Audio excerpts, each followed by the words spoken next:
ನಮಸ್ಕಾರ, very good morning. ಇದು news at 10. ನಾನು ಹರೀಶ್ ನಾಗರಾಜು. ಸಂಕ್ರಾಂತಿ ಹಬ್ಬ ಬಂತು ಅಂದರೆ ಅದು ಸುಗ್ಗಿ ಹಬ್ಬ ಅಂತ. ಪುಣೆಯಿಂದ ಸಂಜೀವಿನಿ ಯಾತ್ರೆ ಕರ್ನಾಟಕಕ್ಕೆ 17 ಲಕ್ಷ ಲಸಿಕೆ. ಈ ಲಸಿಕೆಗೆ ಬರುವ ಶನಿವಾರ ಮುಹೂರ್ತ ಫಿಕ್ಸ್. ನ್ಯೂಸ್ 18ನ ಮೆಗಾ ಕವರೇಜ್ ಇದು ಸಂಜೀವಿನಿ ಸುಗ್ಗಿ.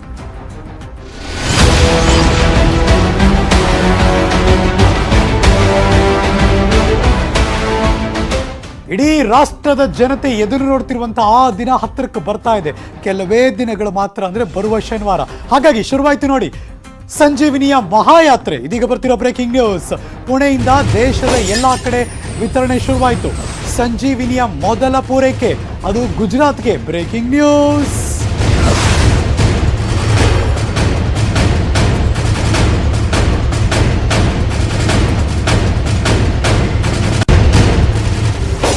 ಈ ಕ್ಷಣ ನೋಡ್ತಿರುವಂತಹ ಬಲಭಾಗದ ದೃಶ್ಯ ಅದು ನಿನ್ನೆ ರಾತ್ರಿ ಇವತ್ತು ಬೆಳಗ್ಗೆ ಕಂಡು ಬಂದದ್ದು. ಪುಣೆಯ ಸೆರಮ್ ಇನ್ಸ್ಟಿಟ್ಯೂಟ್ ಇಂದ ಹೊರಟಿತು, ಅಲ್ಲಿಂದ ನೇರವಾಗಿ ಏರ್ಪೋರ್ಟ್ಗೆ ಹೋಗಿದೆ. ನೀವು ನೋಡ್ತಿರುವಂತಹ ದೃಶ್ಯ ಏರ್ಪೋರ್ಟ್ ಅಲ್ಲಿ ಹೇಗೆಲ್ಲ ಚೆಕ್ ಆಗಿ ಒಳಗೆ ಹೋಗುತ್ತೆ ಆ ಲಗೇಜ್ಗಳು ಅಂತ. ಅದಾದ ನಂತರದಲ್ಲಿ ಅಲ್ಲಿಂದ ಯಾವ್ಯಾವ ರಾಜ್ಯಕ್ಕೆ ಕಳಿಸ್ಬೇಕು, ರಾಜ್ಯಕ್ಕೆ ಏರ್ವೇಸ್ ಅಲ್ಲಿ ಟ್ರಾನ್ಸ್ಫರ್ ಆಗುತ್ತೆ. ಅದಾದ ನಂತರ ಮತ್ತೆ ಆನ್ ರೋಡಲ್ಲಿ ಯಾವ ಸೆಂಟರ್ಗಳಿದೆ ಅಲ್ಲಿಗೆ ಪೂರೈಕೆ ಆಗುತ್ತೆ. ಇಷ್ಟು ಅಲ್ಲಿರುವಂಥ ಪ್ರೊಸೆಸ್ ಅದು. ಸೊ ಹಾಗಾಗಿ ನೀವು ನೋಡ್ತಿರುವಂಥ ದೃಶ್ಯ ಅದು ಏರ್ಪೋರ್ಟ್ನ ದೃಶ್ಯ. ಏರ್ಪೋರ್ಟ್ನಲ್ಲಿ ಆ ಪಾರ್ಸಲ್ಗಳೆಲ್ಲವೂ ಕೂಡ ಸೆಕ್ಯೂರಿಟಿ ಚೆಕ್ ಆಗಿ ಒಳಗೆ ಹೋಗ್ತಾ ಇರುವಂಥ ದೃಶ್ಯ. ಪುಣೆಯ ಸೆರಮ್ ಇನ್ಸ್ಟಿಟ್ಯೂಟಿಂದ ಪೂರೈಕೆ ಆಗ್ತಾ ಇದೆ. 1.1 ಕೋಟಿ ಡೋಸ್ ಕೋವಿಶೀಲ್ಡ್ ಖರೀದಿ ಮಾಡಿದ್ದಾರೆ. ಪ್ರತಿ ಡೋಸ್ಗೆ 220 ದರ, 2 ಡೋಸ್ ಕೊಡಬೇಕು. ಶಿಥಿಲೀಕೃತ ವ್ಯಾನ್ನಲ್ಲಿ ಏರ್ಪೋರ್ಟ್ಗೆ, ಅಲ್ಲಿಂದ ವಿಮಾನಗಳ ಮೂಲಕ, ತದನಂತರ ಅಗೇನ್ ಆನ್ ರೋಡ್. ಮೊದಲ ಹಂತದಲ್ಲಿ ವಾರಿಯರ್ಸ್ಗಳಿಗೆ ವ್ಯಾಕ್ಸಿನ್ಗಳನ್ನು ಕೊಡ್ತಾರೆ.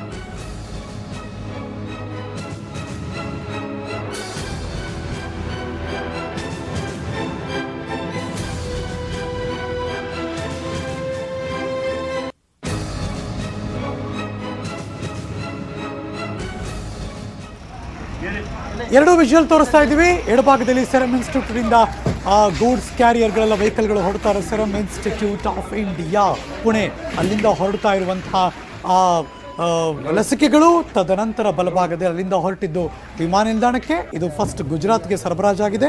ಹಾಗಾಗಿ ಗುಜರಾತ್ಗೆ ಹೊರಡ್ತಾ ಇರುವಂತಹ ದೃಶ್ಯ. ಅದು ಬಂದು ಏರ್ಪೋರ್ಟ್ಗೆ ಇಳಿದ ಮೇಲೆ ಅಲ್ಲಿಂದ ಪ್ರತಿಯೊಂದು ಬಾಕ್ಸ್ಗಳು ಕೂಡ ಸೆಕ್ಯೂರಿಟಿ ಚೆಕ್ಗೆ ಒಳಪಟ್ಟು ಅಲ್ಲಿಂದ ನೇರವಾಗಿ ಕಾರ್ಗೋ ವಿಮಾನದ ಮೂಲಕ ಆಯಾ ರಾಜ್ಯಗಳಿಗೆ ತಲುಪುತ್ತೆ. ಮೊದಲಿಗೆ ಅದು ಗುಜರಾತ್ಗೆ ಹೋಗ್ತಾ ಇದೆ. ಸೊ ಇದಿಷ್ಟು ಕೂಡ ನಿಮ್ಮೆಲ್ಲರ ಗಮನಕ್ಕೆ. ಪುಣೆಯಿಂದ ಶುರುವಾಯಿತು ಸಂಜೀವಿನಿ ಯಾತ್ರೆ. ಈ ಸಂಜೀವಿನಿ ಯಾತ್ರೆಯ ಹಲವಾರು ಭಾಗ ಮತ್ತು ಮಾಹಿತಿಯನ್ನು ನಿಮ್ಮೆಲ್ಲರ ಗಮನಕ್ಕೆ ಕೊಡ್ತಾ ಇದ್ದೀವಿ. Let's have A look. ನಾನು ನಿಮಗೆ ತೋರಿಸ್ತೀನಿ ಅವೆಲ್ಲವನ್ನು ಕೂಡ. ಕೋವಿಡ್ ಶೀಲ್ಡ್ ಒಂದು ಇಡೀ ದೇಶ ಎದುರು ನೋಡ್ತಾ ಇರುವಂಥ 2 ಲಸಿಕೆಗಳು ನನ್ನ ಎಡ ಮತ್ತು ಬಲಭಾಗದಲ್ಲಿ ಕಾಣಿಸ್ತಾ ಇದೆ. ಸೊ ಕೋವ್ಯಾಕ್ಸಿನ್ ಮತ್ತು ಕೋವಿಶೀಲ್ಡ್. ಕೋವ್ಯಾಕ್ಸಿನ್ ನೀವು ನೋಡ್ತಿರೋ ಹಾಗೆ ಅದು ಹೈದರಾಬಾದ್ ಕಡೆದು. ಕೋವಿಶೀಲ್ಡ್ ಈಗ ಫಸ್ಟ್ ಸರಬರಾಜಾರೋದು ಇದೆ. ಕೋವಿಶೀಲ್ಡ್ ಅದು ಪುಣೆಯಿಂದ, ಅಂದರೆ ಹೊರಟಿರೋದು ಪುಣೆಯಿಂದ. ಎಲ್ಲ ರಾಜ್ಯಗಳಿಗೆ 2-3 ದಿನದಲ್ಲಿ ತಲುಪಿಬಿಡುತ್ತೆ. ಬಿಕಾಸ್ ಶನಿವಾರದಿಂದ ಎಲ್ಲ ಕಡೆ ಕೂಡ ಮೂವ್ ಆಗ್ತಾ ಇದೆ.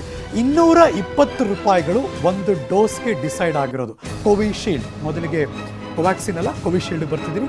ಕೋವಿಶೀಲ್ಡ್ 220 ರೂಪಾಯಿ ಒಂದು ಡೋಸ್ಗೆ. ಪ್ರತಿಯೊಬ್ಬರಿಗೆ 2 ಡೋಸ್ಗಳನ್ನು ಕೊಡಲಾಗುತ್ತೆ.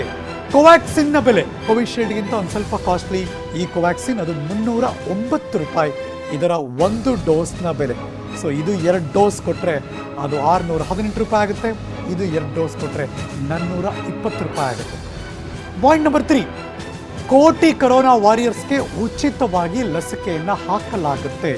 ಇದು ದೇಶ ತೆಗೆದುಕೊಂಡಂಥ ನಿಲುವು. ಹಾಗಾಗಿ ಆ ಎಲ್ಲ 3 ಕೋಟಿ ಕೋರ್ಸ್ ಯಾರ್ಯಾರು ಕೊಡ್ತಿದ್ದಾರೆ, ಕೊರೋನಾ ವಾರಿಯರ್ಸ್ ಆಗಿ ಯಾರೆಲ್ಲ ಕೆಲಸ ಮಾಡಿದ್ರಲ್ಲ, ಮೆಡಿಕಲ್ ಫೀಲ್ಡಲ್ಲಿ ಕೆಲಸ ಮಾಡಿದವರು, ಸೆಕ್ಯೂರಿಟಿ ಫೀಲ್ಡಲ್ಲಿ ಕೆಲಸ ಮಾಡಿದವರು, ಸಮಾಜ ಸೇವೆಯಲ್ಲಿ ಕೆಲಸ ಮಾಡಿದವರು. ಸೊ ಹಾಗಾಗಿ ಈ ಕೊರೋನಾ ಸಂದರ್ಭದಲ್ಲಿ ಯಾವುದೇ ರಜಾ ತಗೊಳ್ಳದೆ ಇವರೆಲ್ಲರೂ ಕೂಡ ಅವಶ್ಯಕತೆ ಇತ್ತು. ಹಾಗಾಗಿ ಅವರೆಲ್ಲರೂ ಕೂಡ ಕೆಲಸ ಮಾಡಿದ್ರು. ಪಟ್ಟಿ ಅಂತೂ ರೆಡಿಯಾಗಿದೆ.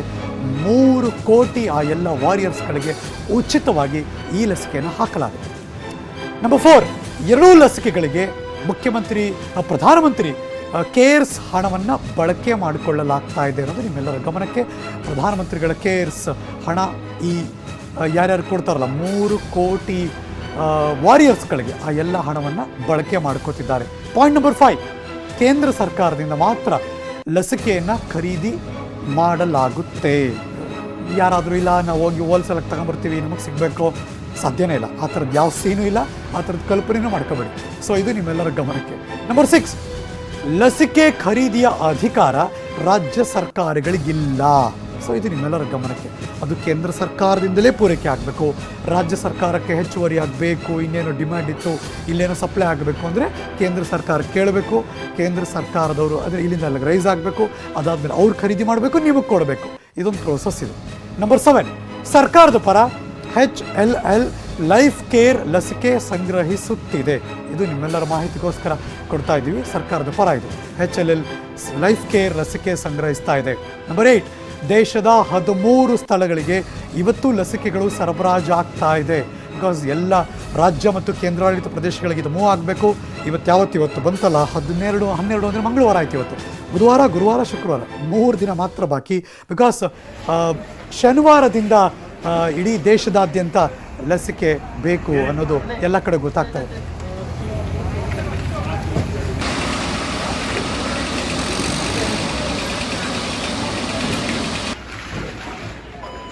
Hello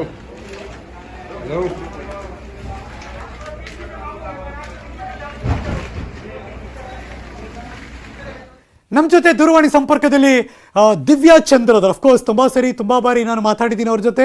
this a right time ಅನ್ಸುತ್ತೆ ಮಾತಾಡೋದಕ್ಕೆ. ದಿವ್ಯಾ ಚಂದ್ರಧರ್ ನಮ್ಮ ಜೊತೆ ಇದ್ದಾರೆ, ಬಯೋವಿಜ್ಞಾನಿ. Madam, very good morning. Good morning Harish ಅವರೇ. How are you madam? Good. I think today ತುಂಬಾ proudly we can say very good morning ಅಂತ. ಯಾಕಂದ್ರೆ ವೆರಿ ಗುಡ್ ನ್ಯೂಸ್ ಇದು ಅಂತ. ಹೌದು, ಇಡೀ ಭಾರತಕ್ಕೆ ಅಂತ ಒಂದು ಒಳ್ಳೆ ಗುಡ್ ನ್ಯೂಸ್ ಇದು. ಇದಂತ ಮೈ ನವಿರೇಳಿಸುವಂತ ಒಂದು ಕ್ಷಣ ಅಂತ ಹೇಳ್ಬೋದು ನಾನು. Very true. ಇಡೀ ರಾಷ್ಟ್ರ ತಿರುಗಿ ನೋಡ್ತಾ ಇದೆ, ಹೇಗೆಲ್ಲ ಇರುತ್ತೆ ಈ ಪ್ರೋಸೆಸ್ಗಳು, ಹೇಗೆಲ್ಲ ಆಗುತ್ತೆ ಅಂತ. ನೀವು ಅದೇ ಕುತೂಹಲದ ಕಣ್ಣಿನಿಂದ ನೋಡ್ತಿದ್ದೀರಾ ಮೇಡಮ್? ಹೌದು, ಖಂಡಿತವಾಗಿ. 16ರಿಂದ ಏನು ಲಸಿಕೆ ಸರಬರಾಜು ಲಸಿಕೆ ಕೊಡೋದು ದೇಶಾದ್ಯಂತ ನಡೀತಾ ಇದ್ದು, ಅದ್ರ ಬಗ್ಗೆ ತುಂಬಾ ಹೆಮ್ಮೆ ಅನ್ಸುತ್ತೆ. ಹಾಗೆ ಇದನ್ನ ಕಂಪ್ಲೀಟ್ಲಿ ಸೆಂಟ್ರಲೈಸ್ ಮಾಡೋದು ಪ್ರಧಾನಮಂತ್ರಿ ನರೇಂದ್ರ ಮೋದಿ ಅವರ ನೇತೃತ್ವದಲ್ಲಿ ಇದು ಕಂಪ್ಲೀಟ್ಲಿ ಸೆಂಟ್ರಲೈಸ್. ಯಾವುದೇ ತರ ಡ್ಯೂಪ್ಲಿಕೇಶನ್ಸ್, ಯಾವುದೇ ತರ ಡಮ್ಮಿ ಮೆಡಿಸಿನ್ಸ್ ಅವ್ರು ಕೊಟ್ರಂತೆ, ಇವ್ರು ಕೊಟ್ರಂತೆ, ಯಾರೋ ಡಿಸ್ಟ್ರಿಬ್ಯೂಟರ್ ಲಾಬಿ ಮಾಡಿದ್ವಂತೆ, ಇದನ್ನೆಲ್ಲ ಬಿಟ್ಟು ಒಂದು ಕಂಟ್ರೋಲ್ ಅಲ್ಲಿ ಇಡೀ ದೇಶಕ್ಕೆ 135 ಕೋಟಿ ಜನಕ್ಕೆ ಲಸಿಕೆ ಕೊಡುವಂತ ಇಮ್ಯುನೈಸೇಷನ್ ಪ್ರೋಗ್ರಾಮ್ ಏನ್ ಸ್ಟಾರ್ಟ್ ಮಾಡಿದ್ದಾರೆ, ತುಂಬಾ ಒಳ್ಳೆ ವೆಲ್ ಪ್ಲಾನ್ಡ್ ಆಗಿ ಶುರು ಮಾಡಿದ್ದಾರೆ.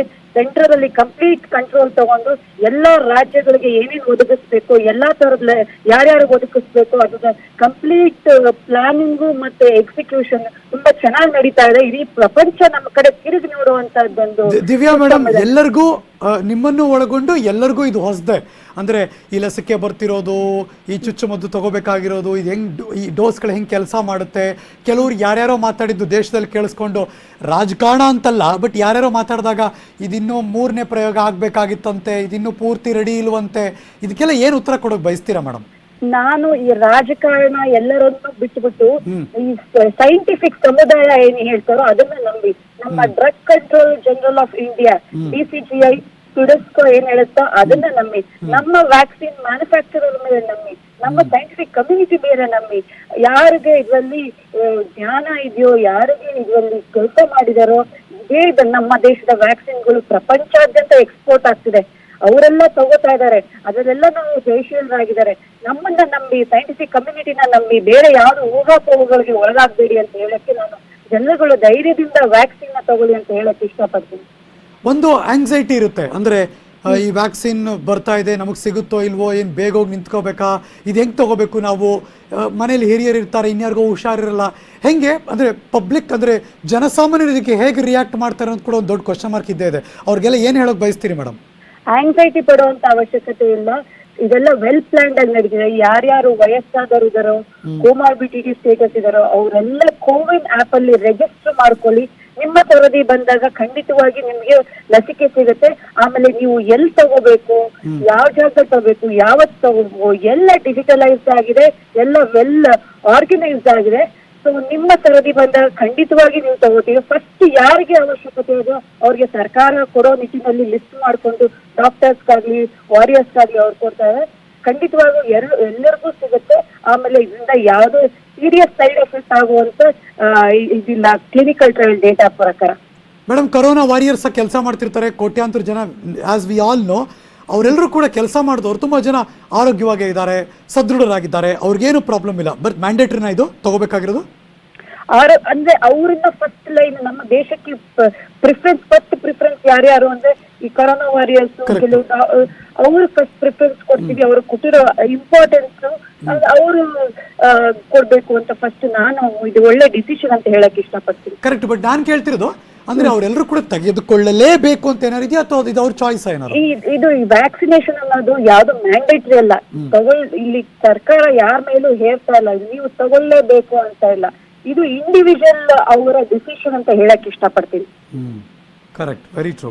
ಸೊ ಹಾಗಾಗಿ ಇದೊಂದು ರೀತಿ ಏನಂತಾರೆ, ಒಂದು ವರ್ಷದಿಂದ ಹೆಚ್ಚು ಕಡಿಮೆ ನಮ್ಮನ್ನ ಇಡೀ ಪ್ರಪಂಚವನ್ನ ಆತಂಕಕ್ಕೆ ದೂರ ಮಾಡಿದ್ದಕ್ಕೆ ಇವಾಗ ಒಂಚೂರು ರಿಲ್ಯಾಕ್ಸೇಷನ್ ಅಂತ. ಬಟ್ ನಮ್ ಜನ ಅಲ್ಲ, ನಮ್ ಜನ ದಿವ್ಯಾ ಮೇಡಮ್ ಬಂತಪ್ಪ ಬಿಡು ಇನ್ ವ್ಯಾಕ್ಸಿನ್ ಇನ್ ಆರಾಮಾಗಿರ್ಬೋದು ಅಂತ ಅನ್ಕೋಬೇಕಾ ಇಲ್ವಾ?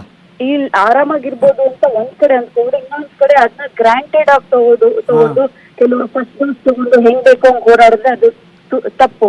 ಯಾಕಂದ್ರೆ ವ್ಯಾಕ್ಸಿನ್ ತಗೊಂಡು ಆಂಟಿಬಾಡೀಸ್ ಡೆವಲಪ್ ಆಗಕ್ಕೆ ಮಿನಿಮಮ್ 2 ವಾರ ಬೇಕಾಗುತ್ತೆ. ಆಮೇಲೆ ಫಸ್ಟ್ ಡೋಸ್ ತಗೊಂಡಾದ್ಮೇಲೆ ಕಂಪ್ಲೀಟ್ಲಿ ಆಂಟಿಬಾಡೀಸ್ ಡೆವಲಪ್ ಆಗಿರಲ್ಲ. ಸೆಕೆಂಡ್ ಡೋಸ್ ತಗೊಳ್ಳೇಬೇಕಾಗತ್ತೆ 28 ದಿನಗಳ ನಂತರ.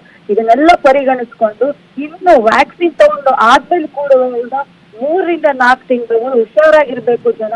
ವ್ಯಾಕ್ಸಿನ್ ತಗೊಂಡಿದ್ದೀನಿ ನಾನು, 1 ಡೋಸ್ ತಗೊಂಡಿದ್ದೀನಿ ಆರಾಮಾಗಿ ಓಡಾಡ್ತೀನಿ, 2ನೇ ಡೋಸ್ ತಗೊಂಡಿದ್ದೀನಿ ಇನ್ನೊಂದು ವಾರಕ್ಕೆ ಆರಾಮಾಗಿ ಓಡಾಡ್ತೀನಿ ಅನ್ನೋದು ಸುಳ್ಳು. ಆಂಟಿಬಾಡೀಸ್ ಡೆವಲಪ್ ಆಗಕ್ಕೆ ಟೈಮ್ ಬೇಕಾಗುತ್ತೆ. ಇದನ್ನೆಲ್ಲ ನಿಟ್ಟಿನಲ್ಲಿ ಇಟ್ಕೊಂಡು ಇನ್ನು ಹುಷಾರಾಗಿರ್ಬೇಕು ಇನ್ನು ಕೆಲವು ತಿಂಗಳು ವ್ಯಾಕ್ಸಿನ್ ತಗೊಂಡಾದ್ಮೇಲೆ. ಹಾಗೂ ಜನಸಾಮಾನ್ಯರಿಗೆ ವ್ಯಾಕ್ಸಿನ್ ಸಿಗೋಕ್ಕೆ ಇನ್ನೂ 7 ರಿಂದ 8 ತಿಂಗಳು ಅಥವಾ 1 ವರ್ಷನೇ ಈ ವರ್ಷ ಮುಗಿಯೋ ತನಕ ಮಾಸ್ಕು, ಸ್ಯಾನಿಟೈಸರ್ಸ್, ಸೋಷಿಯಲ್ ಡಿಸ್ಟೆನ್ಸಿಂಗು ನಮ್ಮ ಮೇಲೆ ನಾವು ಕೇರ್ ತಗೋಬೇಕಾದ್ರೆ ಬಹಳ ಮುಖ್ಯ. ತುಂಬಾ ಚೆನ್ನಾಗಿ very true, very true. Thank you so much Divya ಚಂದ್ರದವ್ರೆ, ನ್ಯೂಸ್ 18 ಜೊತೆ ಮಾತಾಡಿದಕ್ಕೆ. ನ್ಯೂಸ್ ಮುಂದುವರಿತು.